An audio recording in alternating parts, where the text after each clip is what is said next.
Hello, my friends. Welcome to another episode of The Evolved Man. Today's guest is not only a returning guest, you can listen to our first episode with her in episode 31, but she's a longtime friend and colleague and somebody that I respect and love dearly.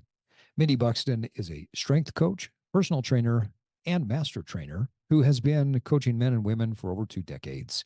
She is the premier trainer for the Body Gym and has been featured in magazines and on television more times than you can count. Mindy and I first met when her husband TJ hired me and gave me my first shot in health and fitness at the Life Center Athletic Club in my hometown of Sandy, Utah. Mindy brings a very practical, habit based approach to her coaching and has facilitated the loss of thousands of pounds of fat for her clients over the years. In today's discussion, we dive into how Mindy, coming up on a mile marker birthday, is more excited about her age now than she was when she was in her early 20s. We discuss some of her current goals and how, before this birthday, she's been able to do something in the gym that she has never been able to do in her entire life. We talk about how people's mindset plays into the level of success or failure that they enjoy. We discuss the importance of adopting exercise, nutrition and recovery, and programming as we age, and why life can become so much sweeter and more rewarding when we are healthy and fit. All that and more on today's Evolved Man. Welcome to the Evolved Man, where we are at war with the mediocrity of modern man. The Evolved Man is for men like you who are willing to be strong, open, and aggressive learners. Men who are not afraid to disrupt and change. It's time we ditch the current conventional idea that we devolve with age, that the dad bod is our destiny, and that the glory days are behind us.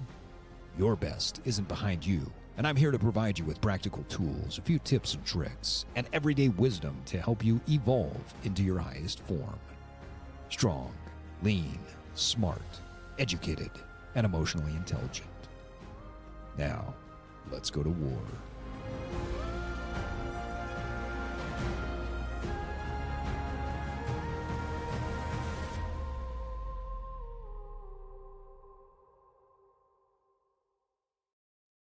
All right, well, welcome back. Thank you. Now, you've got a birthday coming up, right? I do. It's a big one. How does your husband feel about the fact that you scheduled a date with him and your other crush?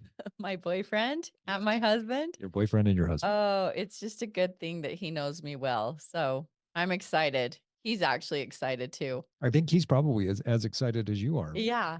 But the question is Sting as excited as we are? I don't know if you've told Sting that you're coming to his concert, right? Oh, It's a much better name to call him Sting than his real name. So I'm Gordon. glad he's changed it. Gordon Shumway, right? Yeah. Or Sumner. Gordon Sumner. Sumner. Yeah, Oh, it was a good choice. I think so too. Yeah. Well, we're glad to have you back. So since I've been having guests in studio, I put a book next to them, and Nice. sometimes we talk about it on air, sometimes we talk about it before or after. So my first question is, are you aware of that book? I am aware of that book. I actually follow James Clear on Instagram. Okay. I love his quotes, but I have not finished. I have the book downloaded on Audible, but I Okay. have not finished it cover to cover yet. Well, there you go. You now have a paper copy as well, so that book's yours. Thanks, The Steve. reason I set books out is because there's something about the book that reminds me of each one of my guests. And so I chose this book for you because you have little by little made these amazing changes over the course of your life. But this is also a big part of your coaching philosophy, I've observed. You remember Charles Poliquin, right? He was a Yes. luminary in our industry until he passed away just a few short years ago.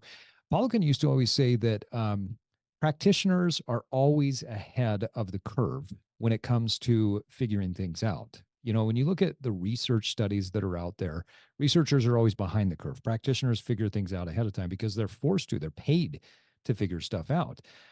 I kind of feel like you wrote Atomic Habits before James Clear ever put pen to paper because you figured out with your clients that it really is about these tiny habits that make the long-term results, right? Yeah, it is, and that's such a compliment. Thank you. The cool thing about us as practitioners, now we have science to back up all these things that we've been doing over the years and talking about it. So I do love that the science does catch up. Right, But right. yeah, we were the ones, I guess, in the trenches living it before the studies were finished. We talked about this yesterday as we were kind of discussing what we were going to talk about today. But one of those atomic or small level habits that we've kind of learned over the years is that you don't have to do this crazy, ridiculous, intense, sweating, red face type exercise all the time. Something as simple as walking can be an extremely powerful thing, not just for your health, but for your fitness level as well. Yeah, it's so awesome. More is not better, which is what I feel like I kind of thought in my 30s and even my 20s when I started out in this industry. But now I've learned better is better. Mm. And it's awesome that it can be less amount of time and better quality or more focused of a intention for what we're doing workout wise. And we get awesome results and we have way more time to do other things in our lives.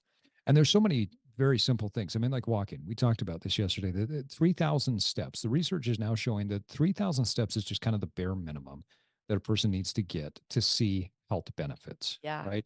Between 3 to 8,000, there's some pretty significant increases in health benefits. And then anything above 8, when you get into the 10, 12,000 step range, you're improving your overall fitness level. Yeah. You're pushing your zone 1 and your zone 2 higher.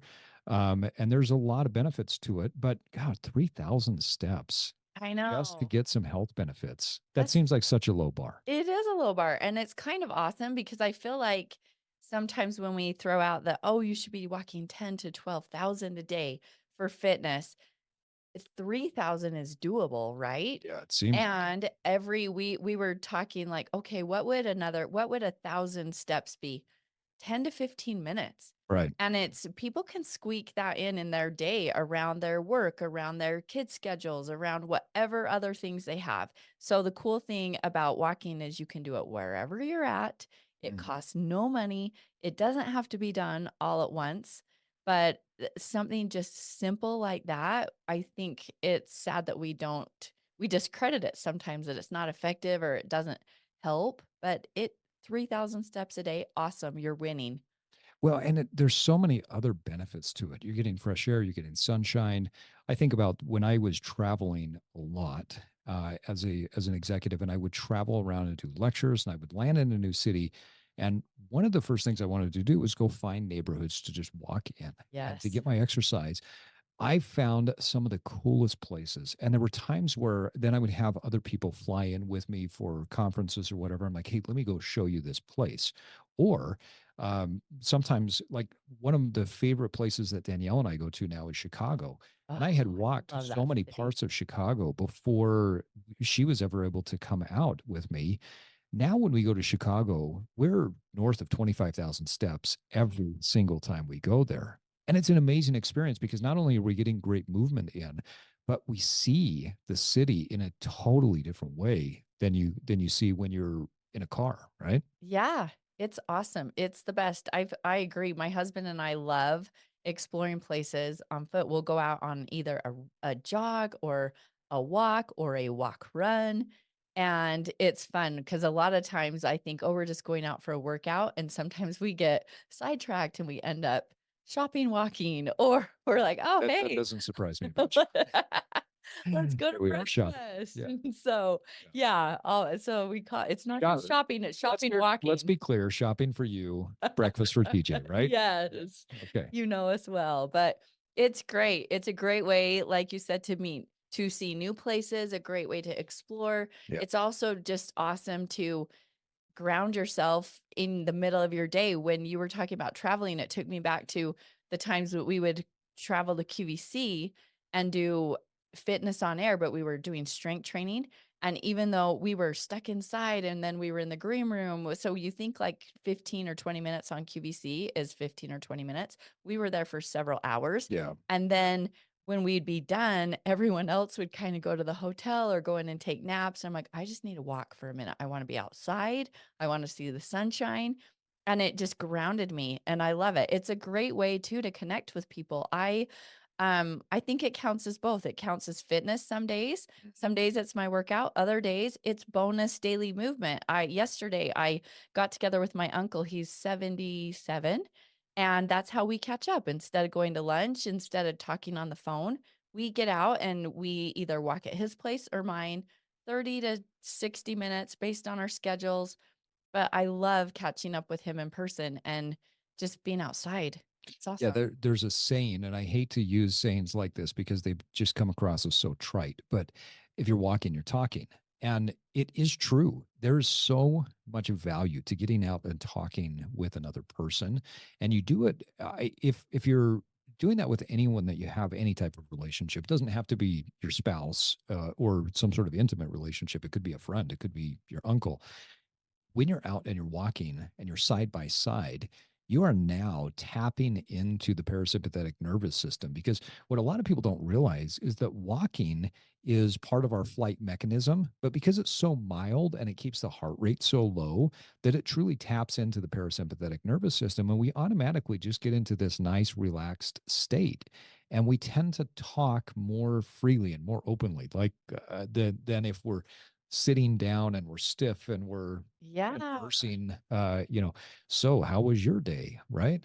Yep. It's yeah, and guess what? Our conversation is probably more genuine than if I were to have him on speakerphone while I'm doing laundry. Yeah, I'm focused on him only, not whatever other things, because I multitask when I'm on the phone or when I'm talking to everybody people. does. Yeah, And so it just I feel like it's my therapy. It's the cheapest therapy. Go for a walk. yeah, I yeah. love it. Some people that I know multitask while they're using the restroom, and I'm like, oh, Oh, please don't do that to me. nope. I don't want to hear the toilet flush in the background. No. That, and there are times where if I'm in a public restroom and I hear somebody talking on Oh, their phone and then they go into the stall, I just think, does the person on the other end know what you're I doing? know, that is the worst, and Where's then the I just worst? want, like, the Clorox wipes to just, like, wipe down Oh, anything that I please, own yes. because even though my phone is not in there, I'm just like, "Ew, ew." It grosses me out.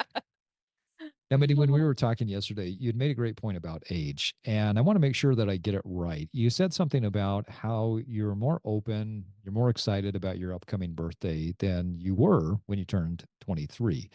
Um, Tell our listeners about the difference between 23 to your upcoming birthday. Go well, I don't know if it's wisdom with age, but when I feel like I kinda had a midlife crisis at 23 because I had this plan that I was gonna do, and even though I had a great job, I loved my life, what I was doing, it was not what my plan was, Mhm. and so I just felt like I was so rigid and so not flexible about what I guess my path could be, and I was almost stuck in what should, quote unquote, should have been versus what I had. And I don't know why I was so, I don't know. I think that it helped me realize, gall, life doesn't have to be exactly how you think it's going to be, or I guess it never goes the way you plan it out, Right. right? And so it's taken me a long time to say, "Okay, this is this is what we're doing, and it's gonna go off course, and that's okay." And, I do feel like I give myself way more grace, and I love that I am not as hard on myself as I was in my 20s and my 30s, and that I can appreciate where I'm at while I'm progressing. And I don't think I was always more focused on my goal, where I wanted to be. I did not appreciate where I was at the time. I was kind of rushing and wanting to get there sooner than it was taking a lot of the time. Mhm. And I was not enjoying the journey. And I love that you can enjoy the journey and the destination, where I think I had this mindset that it was one or the other. And Yeah. I always chose It's very common. the destination as like the end all be all. Isn't it funny how we do that? Because it, every time we achieve a goal, we experience the same thing. We get this moment of elation and then it goes away. Yeah. And we go back to feeling the same way that we did before, if not worse, because we realized that achieving the goal was not as exciting as it was. And it wasn't enjoyable. It wasn't as enthralling. And there wasn't the same richness to achieving the goal that there was going through the process of, working towards the goal. And yet we far too often don't even pick up on that fact. Yeah, it's kind of sad, isn't it? Yeah. Something that I love too is just that the joy sometimes is in the getting there and the experiencing as the growth happens. But when we are just fixated on the end all or the final goal, we miss all that. And I do love that. I just think gratitude is something that is underestimated. It's talked about a lot, but I truly think that it's so essential to take time every single day to be grateful for either a win, a success, or just something in your life and acknowledge it because I think there's a lot of great mini wins until you get to the big win. And sometimes it's about the little wins. Yeah. I've been playing with that idea for quite some time with myself and with my coaching clients, where I, I've asked myself the question: okay, if I'm working with, let's say, my son from a very early age to now he's a teenager, and I look at his growth and development, and there was a point where he couldn't, feed himself. There was a point where he was in diapers. There was a point where he went from crawling to walking. There are all these stages of development. Now, here he is, a teenager that has his own business. He's figured out how to create his own business. He owns a trailer. He has a storage unit. He's buying and selling couches and Xboxes, and he's created this business. And it's unbelievable to me. He goes into the gym, he works out, he's getting stronger. If I go back to young Johnny, to where Johnny is right now, and I think about all of these iterative steps that he's done along the way, there was never a point in time as a father that I would look at him and say, well, you should be further along. I just celebrated what was Yeah. there. We had conversations around next level growth and next steps, right? But the microcosm that I'm playing around in my mind and with my clients with is, what if you started treating yourself and your own personal growth well relative to how you treat your kids or treated your kids and their growth and development?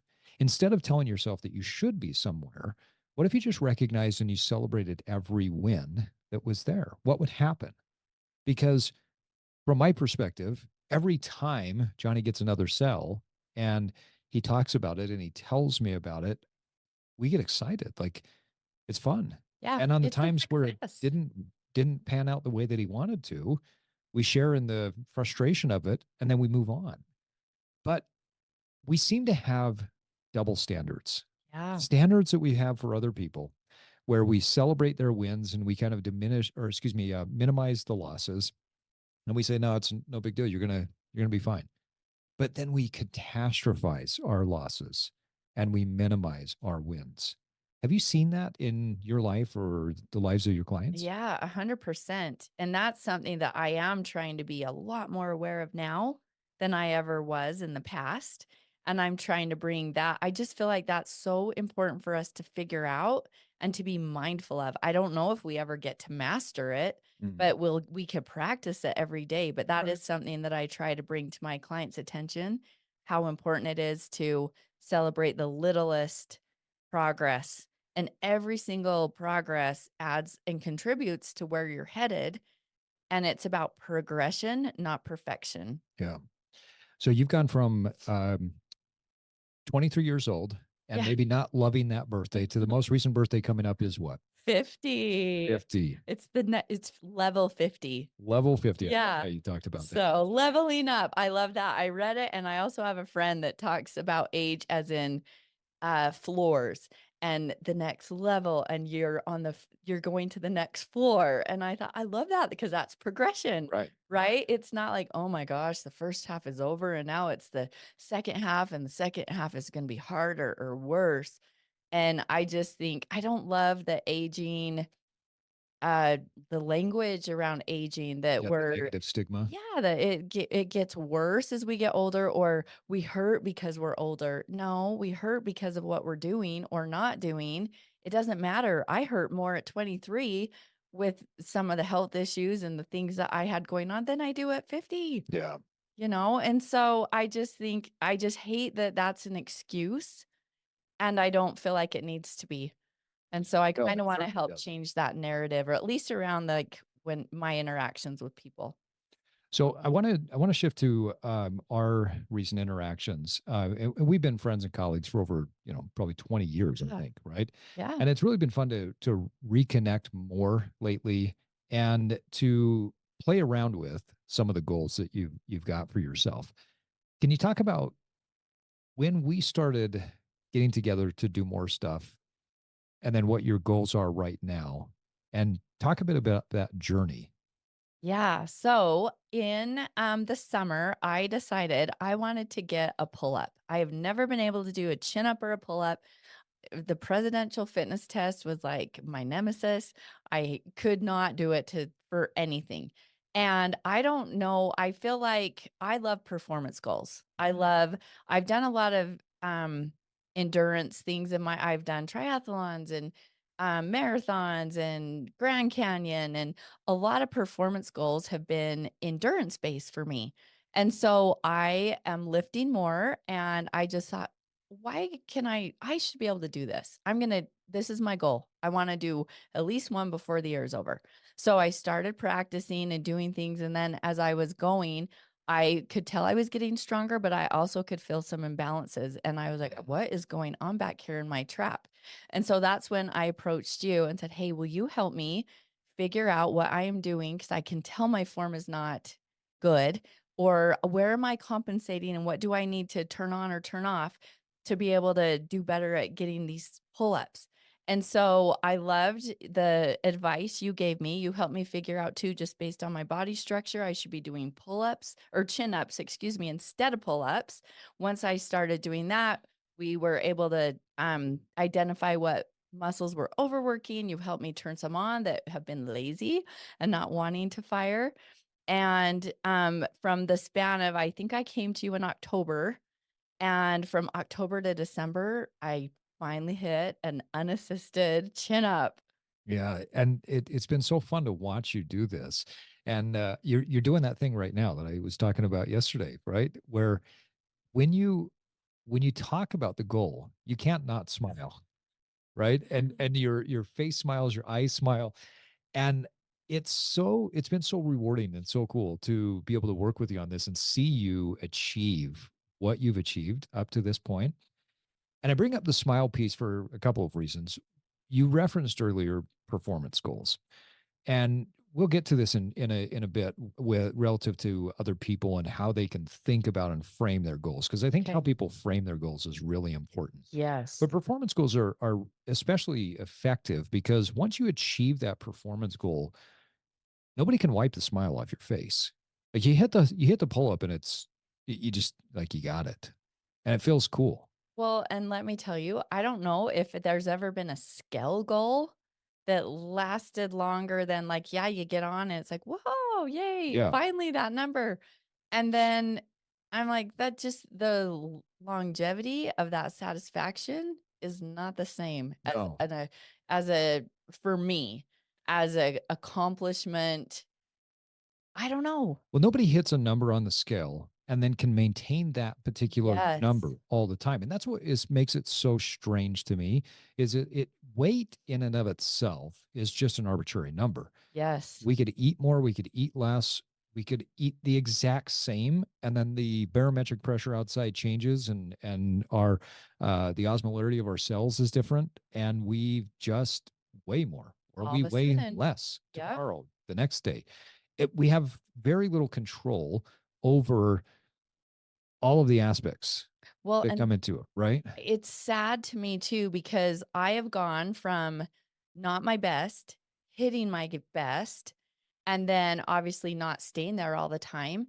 And honestly, you are the same person Right. at 10 pounds heavier or 10 pounds lighter, Right. whether you're in whatever clothing size or the next. And I feel like sometimes people think you will be different and life will be different when you hit that size goal. Yeah. Maybe it's easier to move around. Hopefully, like health metrics improve, no risk of diseases go down. Mhm. But other than that, you are the same. And if you're not happy and content, 10 pounds heavier, you're not going to be happy and content 10 pounds lighter. And no matter if you're at your lightest or your heaviest, you can have bad days or days that you don't feel your best. That Yeah. doesn't matter.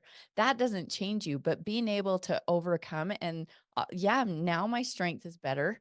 That accomplishment has changed me for the better. And I don't know, I just feel like when performance is your focus, you keep your focus on, okay, what do I need to do next if I'm not still hitting that level versus getting in the shame cycle with like the scale or getting frustrated with, oh, I can't see any improvement and I'm not changing. I feel like it is almost easier when you have a performance goal to measure progress and to see a improvement. Yeah. I want to make sure before we go to the next question that we really put a pin in this moment because um you're coming up on your 50th birthday. How many people at 49 years old say to themselves, I wonder if I could do a pull up. I wonder if I trained right. I wonder if I got my muscles functioning and firing the right way. If I could say, all right, 48 and a half years into this, now 49th year, now we're coming into the 49 and a half year. Hey, what if I just started working on something? Could I do a pull up? Right? I mean, how many people are doing that? I would say in America, you're probably like less than 0.1% of people that are asking themselves that question. But how powerful is that? That coming into your 50th birthday, you're going to be stronger and you now have a skill that you didn't have before. That's pretty powerful, I think. Yeah, it has been powerful, and it's kinda made me think, "Gall, why didn't I set that goal sooner? Was I scared that I wouldn't hit it, or that it was like, oh, it's gonna take so much work to get it?" And I feel like sometimes we don't set goals because we know the work that it will take, and maybe I wasn't ready for it, or, I just think it's interesting, like, yeah, why it took me so long Yeah. to do that, but I do feel like I am more liberated at this point in my life than in the past about, so what if I try it and I don't hit it? I'm trying it. And or I guess I also went into it thinking there's a way I'm going to hit it. I just don't know how it is and I will figure it out and I will do it. Yeah. And I think as we talked about before, um, so most people fail just because they create a story in their head and then they never try. They don't fail because they try and then stick with it long enough. Most people fail because they never start. Yeah. And then the second group of people who fail are people who think that it's going to be relatively easy to get there and they try a little bit and then they stop. And you're guaranteed to fail if that's the case. And one of the things that I found fascinating uh, over the years, and especially watching you accomplish this, is that when you just ask the question, what if? Well, what if I tried? Well, what would it take? You can figure it out. But that might mean the timeline is longer than what you initially think. It may actually mean that the timeline is shorter. And sometimes you have to reevaluate your goals. Because you said something to me yesterday in terms of what is your actual goal now at 50? Because you had an original goal, now it's changing. What was the original goal? What's the new goal? Yeah, so in December when I hit my chin up unassisted, I thought, okay, by April 16th, that's my 50th, I wanna be able to do 5 pull-ups. Yeah. And yesterday we got together and I got 4.5. And so, when we were done, I said, "You know what? My goal needs to be 10 Yeah. by the time I'm 50. There's no reason why I can't because now I won't be obviously I'm gonna be able to hit that probably in February or Right. by February." Right. And so part of it made me think, "Well, God, did I set the bar?" I feel like I set the bar attainable. It's been a stretch, but I think I was too nervous to go to 10 right off because right in the day that we did it, you showed me the video and the way I felt, I did feel so strong and I was like, "Oh my gosh, yep, my chin got over the bar. That was amazing." But then I couldn't get that second one. And then you showed me the video and I was like, "Oh, that looks like a struggle." It did it in my head. It felt Instagram filtered and amazing and effortless. And in reality, it didn't look like that. And so I think I wanted those 5 to be looking effortless, looking great and strong, and I just at the time, I thought, there's no way I'm gonna be able to do 5 and have it look great and feel great." Yeah. Goals change. I think sometimes because when we achieve something, then we realize, oh, there's a little bit further that I can do. Right. Yeah, And then once you hit 10, you might be playing around with, well, what if I could do 10 maybe with heavier weight, or maybe I could do 10 with this my image of a perfect form, right? So yeah. the goal is going to change. I want to touch on that just a minute because you created a post on Instagram that I thought had a really great message on it. You put up several of the videos that we've taken where showing you along the process of getting to your goal. And you referenced in this how you questioned putting these videos up there because they didn't quote unquote look Instagram perfect, right? I thought it was really impactful because somebody who is 20 or 30 pounds overweight and they go into the gym, they're questioning themselves and they are asking themselves, should I even be here? Right. Yeah. Um, Now, if somebody popped onto your page, they're going to look at it and just say, oh, look at her. She's beautiful. She's fit. She probably never questions herself. The empathy that was in that post, I think, is important for people to recognize that it doesn't matter what stage of life you're at, you're still going to have questions, self doubts, things that creep up.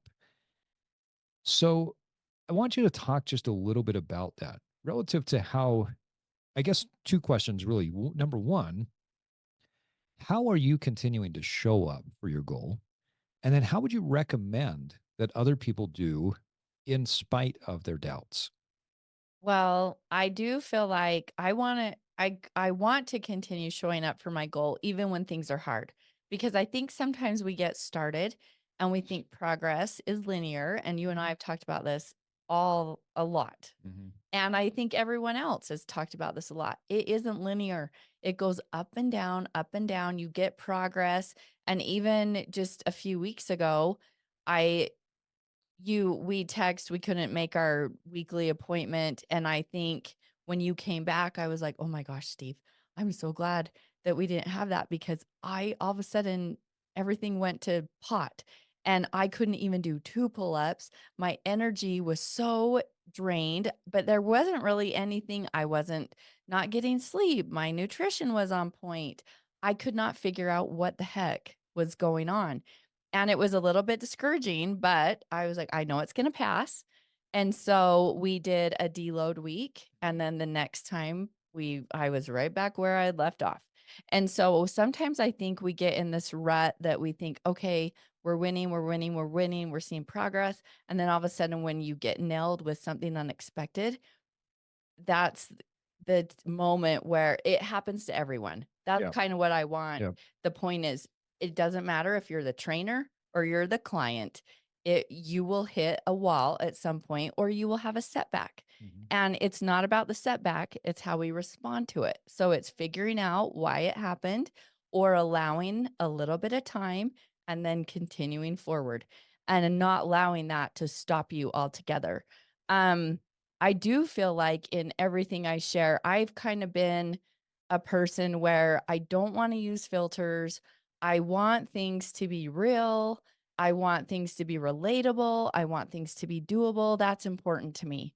And, but then at the same time, I catch myself comparing to everyone else who is posting in the fitness world, especially the people a lot younger than me who have the filters nailed and they don't do anything without a filter, and that's fine, and I feel like they're still representing, but I just feel like on a relatable level, I wanna be real, and not everything is easy, and even for us as trainers, we have to put in the work no matter who we are, and we just have to stick with it. We have to get that consistency. That's what I guess I think the difference is in people who achieve goals and who don't. It's they tolerate the fact that it's going to take a while.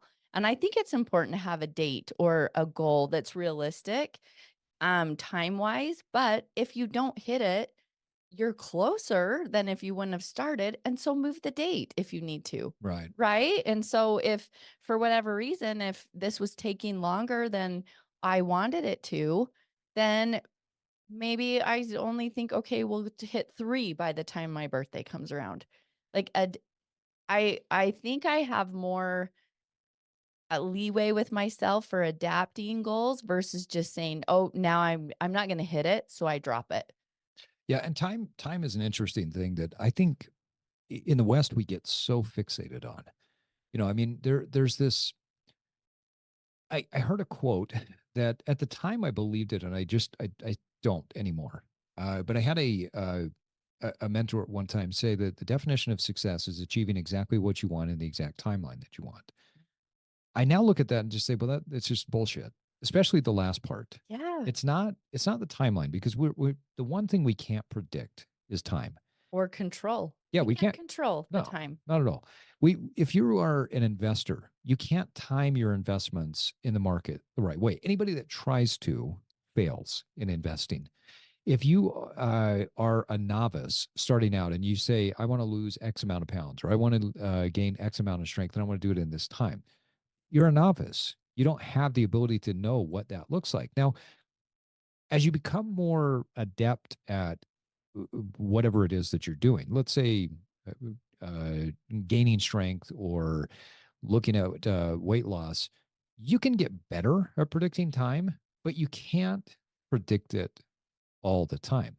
And time, I've taken on this mentality over the last few years that time is really an internal relative construct. And that construct is essentially that it equates to focus multiplied by energy.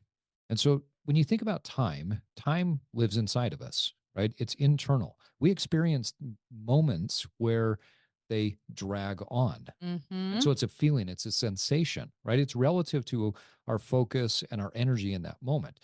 But we also experience time where it flies. And again, that's relative Yeah. to focus and energy. And so when we set a timeline, I'm going to achieve X by Y, the Y is the one thing that we just have no control over. And who cares? Yeah. I mean, let's say that you want to get your pull-ups, or let's say that somebody wants to lose 20 pounds, but it takes them a year longer to lose the 20 pounds than what they had initially thought. I can tell you right now, when you're 20 pounds lighter, you're still going to reap all of the benefits from being 20 Yep. pounds lighter. When you get all of your pull ups and it may have taken longer to get there, it doesn't matter. You will experience time differently in the moment where your elation, your joy, your happiness, your sense of contentment, your feeling of pride, all of those things will still be there waiting for you. Well, and when you put it that way, does the date matter? No, Does it no. make a difference? Yeah. Right. No. Well, and I love that you brought that up because I feel like part of my goal setting that I've done over the decades with people, it has always had that measurable, like set a measurable window. Mhm. And so, but I just feel like that it needs to be even more flexible Yep. than what we allow sometimes. Yeah. Because I don't feel like you should not think, "Oh, I don't know. what do you think on that? Do you feel like should we set a goal and just not have any frame? Or do you think it's like, look, let's just hit one, or do you in your lifetime, or what, a year? Yeah, I think it What do you think? I think it depends on your expertise. And Okay. let me And the frame goal probably, yeah, right? your goal and your expertise. So let me frame it like this. So I've decided that I for my birthday coming up, I'll be 48 years old in May. I've decided that by May, I want to I want to be able to look at my midsection and say, and my body and say, well, that's the most symmetrical physique and midsection that ever been able to create. Right. So I set that goal a year ago and I've been working towards that. I've got a pretty high level of expertise in creating that. I know my body well. I know what I can achieve. And I gave myself a timeline that because I know that and because I change and transform bodies all the time, I know that that's an achievable timeline, right? Well, and you've done that goal in a time frame before because you competed in figure competitions. Right. You Right. had to have a timeline Yep. in that scenario. Yeah. And so I know that and I know what it takes. And so the timing piece is good.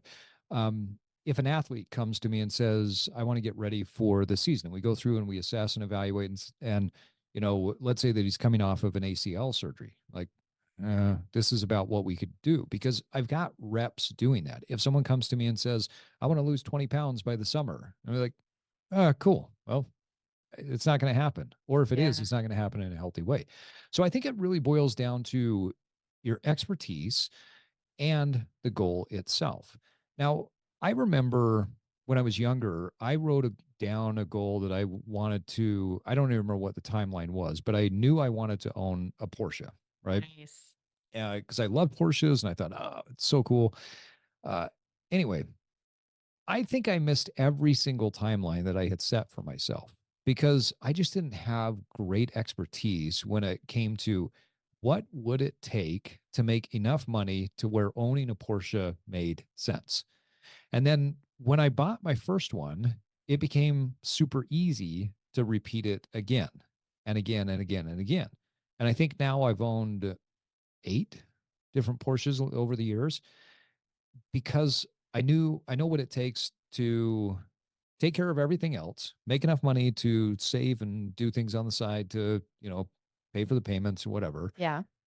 I figured that out. Now, how long would it take us to get to Mars? How long would it take? I have no idea. So if I were to set a goal that I don't have any expertise for, I would just give myself the grace to just say, well, I want to achieve that. But I would look at it less from a time stamp standpoint. And this is where I look at the SMART, right? The specific, measurable, Yes. achievable, relevant, timely. So I don't look at timely as I want to set a timestamp to when I'm going to achieve my goal. The way that I've taught executives over the years is I look at the time piece as there should be a time component to it. And generally what that means is schedule it in, schedule your Yes. activities in. And so what I do with my goals is I've got very big goals for myself in many areas of life. And I carve out a certain amount of time every day or every week to go towards those goals. Now, when I achieve the goal, I don't know. I mean, it could happen in a year, it could happen in 10 years. I have no idea whatsoever. But the thing that I can control is my focus and my energy, right? And so Yep. that's why when it comes back to what is time, to me, it's focus and energy. So if I can put a time component to it by saying I'm going to focus on that every day and I'm going to make sure that I show up with a certain amount of energy. Like today, one of my goals I spent 10 minutes working on. And I may never accomplish that goal. I may accomplish that goal in 5 years. I don't know. But I spent 10 minutes today working on it. Well, I love that. And so I kind of feel like our takeaway is the most important part of goal setting is that you set a goal Yeah. and you start and you just make it as consistent or as habitual as possible. Yeah. And that Again, back to atomic habits, and right? yeah, and that 10 minutes is still getting you closer than if you didn't do any minutes today. Right. And so that's a win in my book. Yeah. But I do think that maybe the focus needs to be on the, like you said, the time allotted towards the goal, not a finish date. Yeah, and I think so. I want to talk about. I want to go from time to other ways that people measure their Okay. goals, because this is something that you and I talked about Yeah. yesterday. That I think it's an important thing that we discuss as people are on the process or through the process, and they're progressing towards a goal. One of the things that they're measuring is time. Did I achieve it by this time? Right, but there are other measures that people look at. Maybe as they're going towards their goal, they're looking at weight. Maybe they're looking at photos and they're comparing the photos. Well, the other day I had a conversation with a client of mine that after 16 weeks, he was 1 pound lighter on the scale. 1 pound, right? Yeah.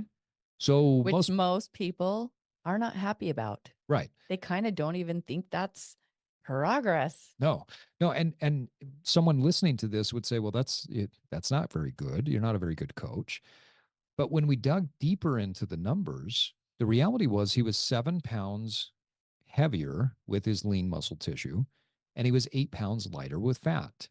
Now, if you look at the photos showed a fairly significant change, but only using the metric of weight.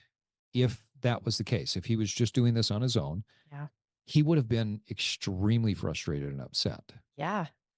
Weight is challenging for people to just use as their only metric. Photos can also be challenging if they only use that as a metric. Yeah. Why are other metrics important for people to track?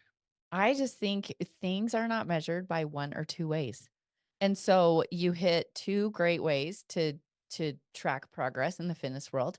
Inches are another way, Yep. but then is he lifting heavier than he was? Right. You know, and Stronger, which he is. exactly. Right? And has his stamina or endurance increased? Is he doing stuff in life where maybe he used to have back pain and all of a sudden, you know what? That's gone away because he's using his core more. And I just feel like it's my job as a coach when anyone comes in and says any little thing that has been easier in life or today was a great example. I have a girl that has been losing. She's probably dropped over 40 pounds and she did get on the scale. I usually only weigh my people once a month. We do Okay. inches once a month. We weigh some people if we're trying to figure out dialing in their nutrition a little better. Sometimes we will do once a week. I don't love people getting on the scale more often than that. Mm. And so she came in and she was actually doing something at a heavier level that was not making her breathless while she was saying, I'm frustrated. This week I didn't see the change, but she has had change for like 5 or 6 weeks in a row. And so we talked about, okay, what else has been better? Look at what you just did. You just did a machine that like the first or second week when you came in, you couldn't even do 4 minutes on it. You did 15 minutes. You didn't even notice it. And it wasn't even that challenging. And we're at a heavier level. So that has increased. We also talked about the fact that she's had better energy to be able to do life. She's been cleaning out closets and all these things that for over probably the last 4 weeks, she's come in and said, "I am getting so much done at my house. I have so much energy. This is so nice to finally do things that I've been putting off." So, I have helped her realize, "Okay, that's a win. That's right there a result of what you're doing in the gym." Right. And so I It's just almost like weight just becomes weaponized in yes. people's minds. They Oh, they use the scale as a way to flog themselves and if it's not there, or to give themselves a reward if it is there in the way that they want it. and how sad is it that 1 versus 3 pounds we just discredit 1 because it sounds little, but 1 pound is 3,500 calories burning more than what you've brought in. Yeah. It's a A lot of effort. ton, Right. right? That's like on average at least 500 calories a day, eating less than what you're burning or moving more than what you were doing in the past to get it's a big deal to hit a pound. Hmm. But why do we think that's not that great? It's just as good as losing 10 pounds. It's progress, Right. right? Yeah. But Weight is definitely it's weaponized, I my believe. yeah, and it is my least if I had it my way, I would not weigh anybody. I would just do their a picture, I would do their inches, and then that's where too I feel like have challenged my clients to try to think of 3 or 1 to 3 wins, successes, or accomplishments or gratitudes every single day. And not just to think about it, but to write it down. Because and I don't care if it's like paper pencil or a note in your phone and you type it in, but it is I can correlate my people that do that stick with their goals longer, and some of them all of a sudden see greater drops, and it has nothing to do with their eating or their exercise directly. I do feel like when you are in a more positive mind frame and you do notice those little wins, it gives you momentum to keep going, Right. right? Yep. And Absolutely. I feel like that's probably the hardest challenge in the fitness world. Anybody can start, right? How many times have we set a New Year's goal? How many times have we reset the same New Year's goal? Mhm. But it's not about starting, it's about finishing. And all these non-scale successes or wins are more important to keep you on the road to finally hitting your end goal. Yeah, and I want to dive into that a little bit more too. But before we leave this particular topic, uh, I'm a big believer that weight, photos, body fat percentage, those are tools for a coach to be able Yeah. to then use, because the coach knows how to take those metrics and then create a plan based on those, right? Yeah.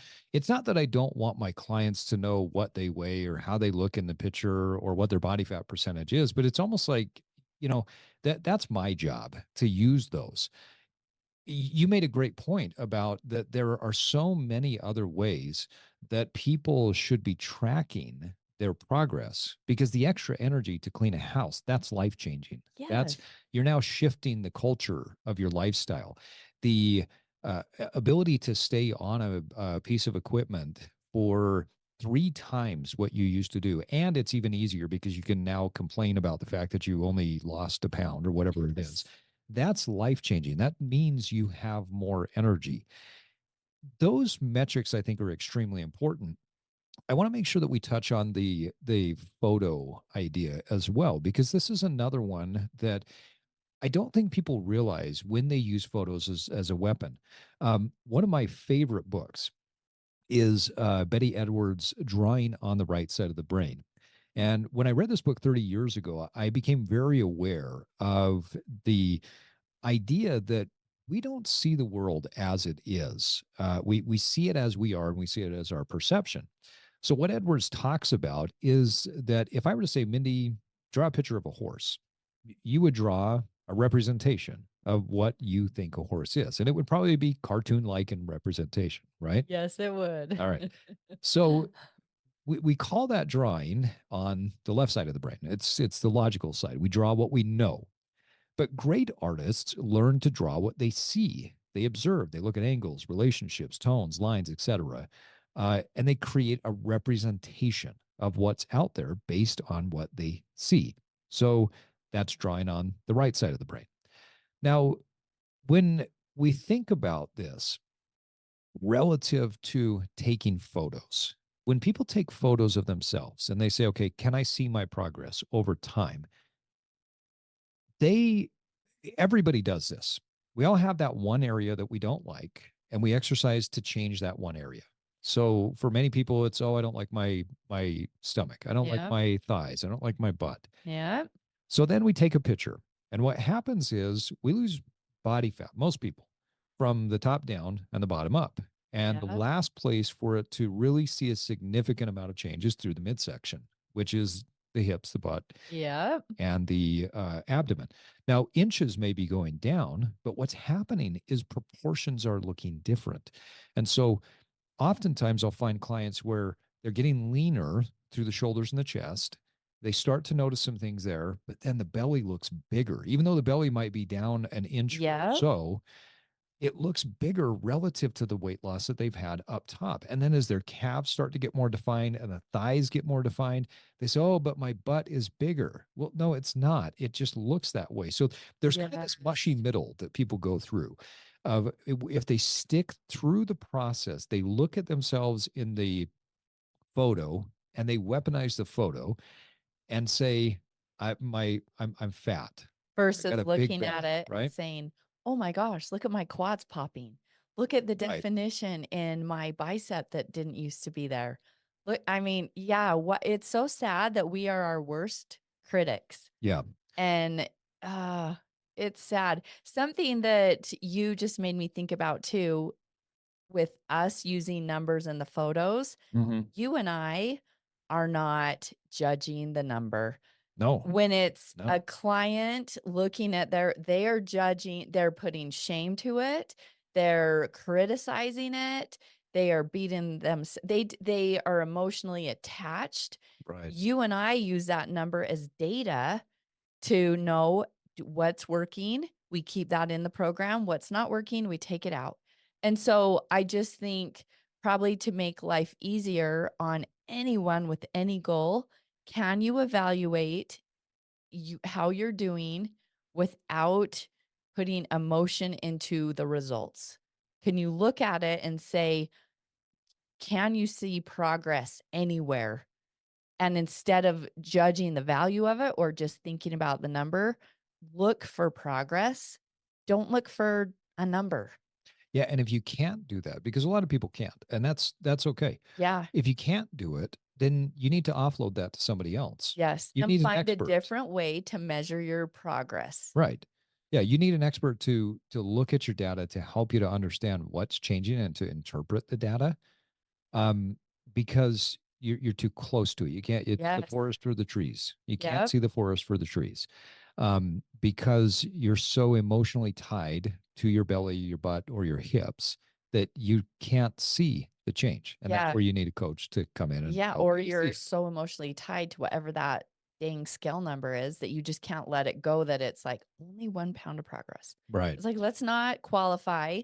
A pound of progress is progress. And anybody that hasn't seen what a pound of fat actually looks like, the volume that it takes for a pound of fat. So the one thing that people say wrong all the time is, well, muscle weighs more than fat. No, it doesn't. A pound is a pound. The Yep. difference is a pound of fat is more voluminous. It's Yep. larger. It takes up more space. Yes, it Whereas a does. pound of muscle is still a pound. It's just leaner. More condensed, Right. smaller mass. And so that's where that idea came from and is totally misrepresented.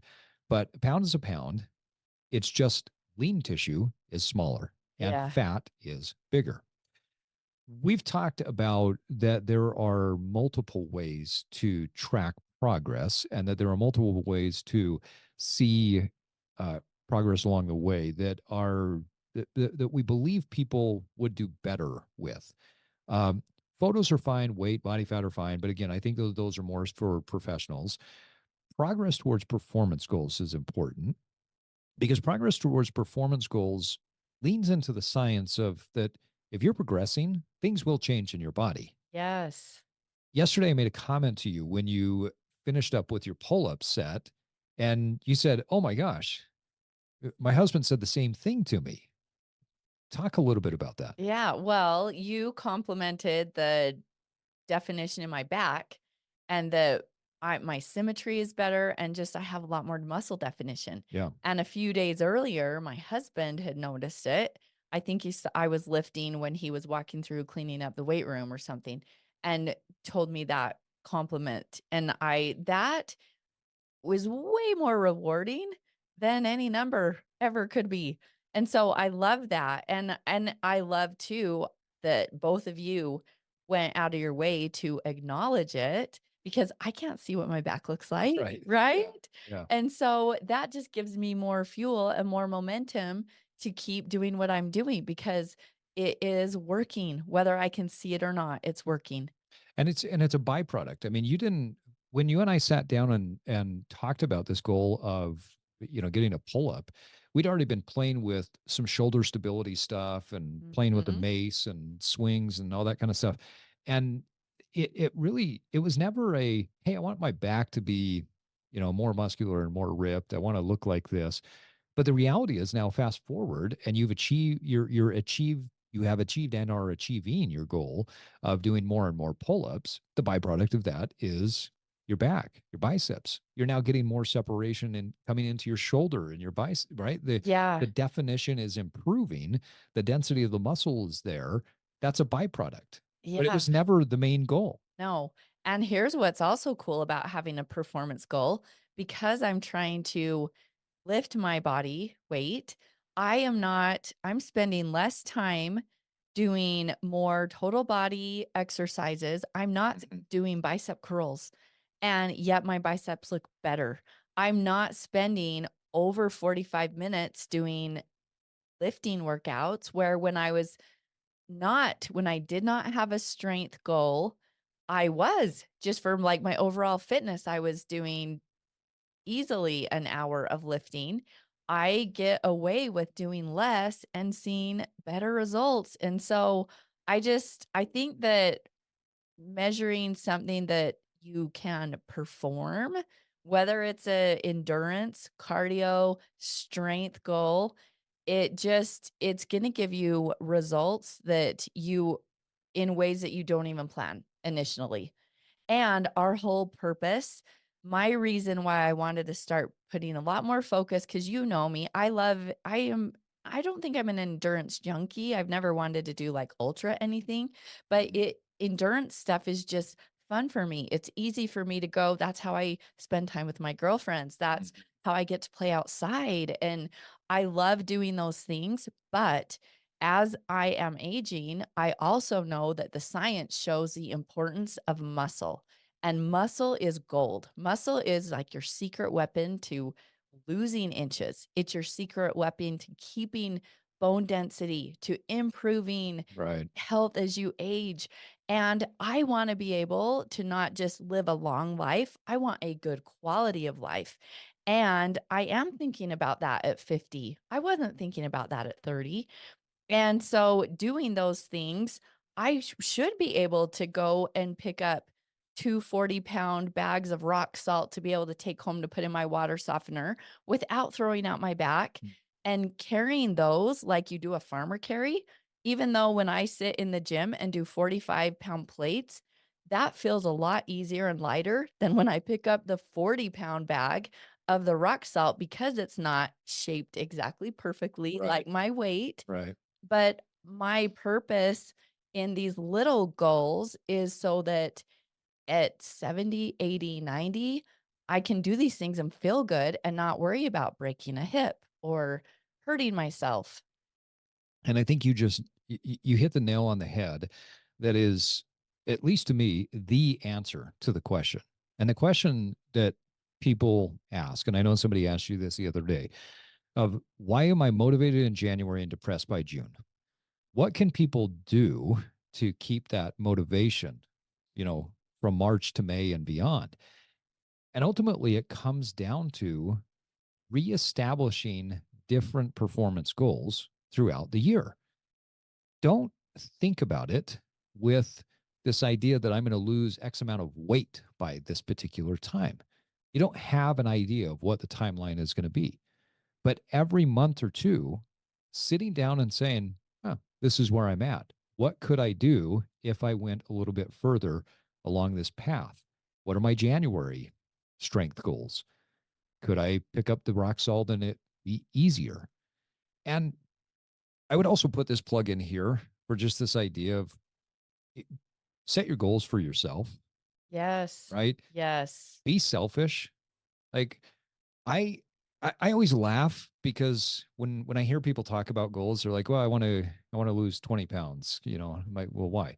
"Well, I just don't like the way I look. I mean, I want to," and they go into the aesthetic aspect of it, Yeah. and then it's almost like they're shameful about that. Oh, I shouldn't worry about how I look, and I want to do it for my health, and somehow health is like this higher morality to it. I'm like, no, Both great are important, great societies have right? been built on aesthetics. I've never booked a vacation to an ugly place. I've Yes. never wanted to go sit in an ugly place to look like aesthetics are important. Equally as important. Yeah. when you have one, you have the other, Yes, they right? go together. Yeah. I mean, now there is a caveat to Hopefully. that. If you're, Hopefully. yeah, there are some people who do some, unsavory things to look a certain way, but we Yeah. won't get into that in this When we do podcast, right? things the helpful way. Right. So it's important though that your goals are for you. No one Yeah. cares about my personal goal to be the most symmetrical that I've ever been at the age of 48.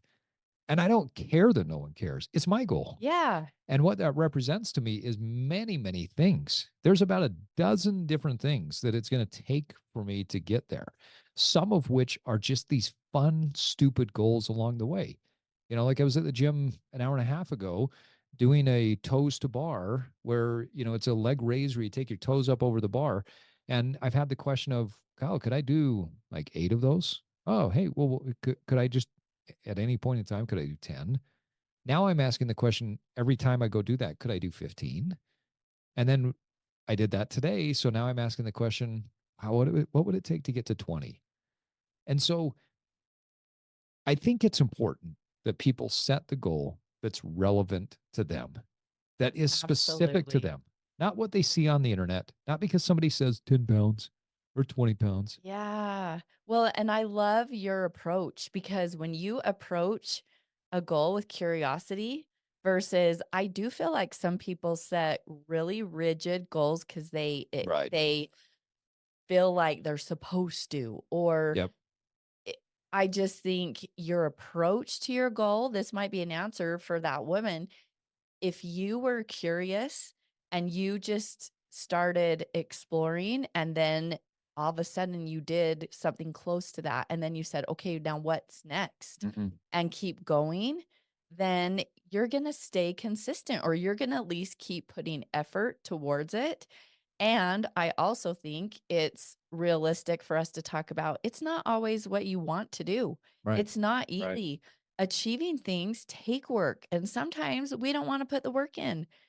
But sometimes we might need to take a break or back off a little, but we have to put in work to no one can do achieve a goal for us and all these things we're talking Yep. about. I can't improve your health. Only you can improve your health.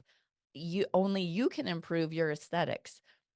Coaches can guide, but we are the ones that have to put in our own work, and let's just know that there's gonna be days that you don't wanna do it. Yeah.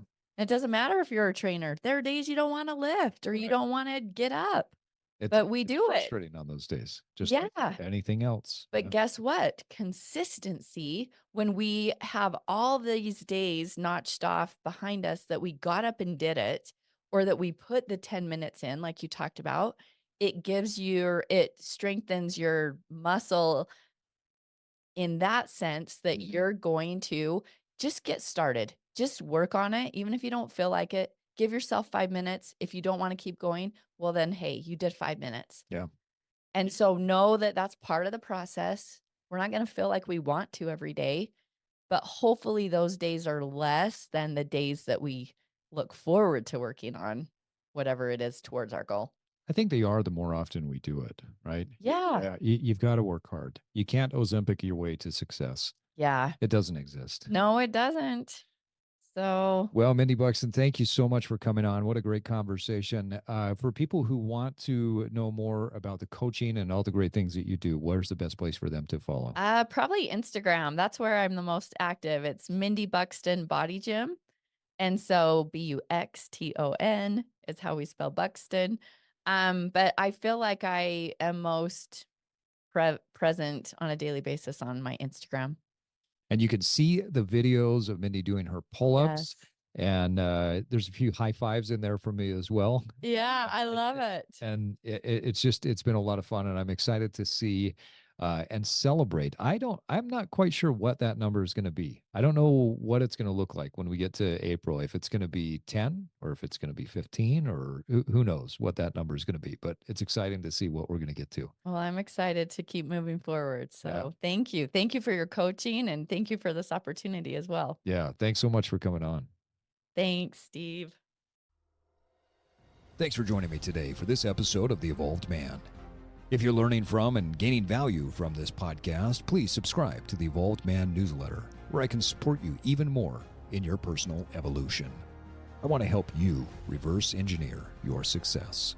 The Evolved Man newsletter is like getting a free coaching session to keep you moving forward on your path of personal success. Go to theevolvedmanpodcast.com to sign up today. If you found value in this episode, you can give us up to a 5-star rating on Apple and Spotify and share it with your network. That's the best way to support the podcast so we can continue to get great guests and provide you with the best wisdom for your daily life. Until next time, keep evolving.